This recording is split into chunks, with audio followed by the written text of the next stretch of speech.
The badge just twists in and twists out. I've just got the new LED one in there already.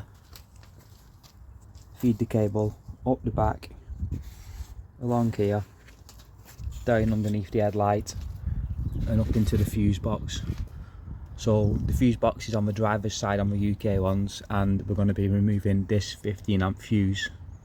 That's where we're going to be tapping in with our fuse adapter from Halfords, and that's the code HFS318. They're like £5. So one thing to remember when you're connecting back up is your 15 amp fuse goes on the inside, then the outside one is the one that's going to come and power your LED ring. I'm going to use a 5 amp one for that. So that's pressed in now. Make sure you have it facing this way so it comes away from the edge of the fuse box, then you got minimal damage when you're bringing the power cable out. So we just need to connect the red power cable to the red power cable from the LED emblem. So the power cable's crimped on now. I've just drilled a tiny 2mm hole there to get into the fuse box, which I'm going to seal up as well. And for the ground wire, I just tapped it in here behind the headlight.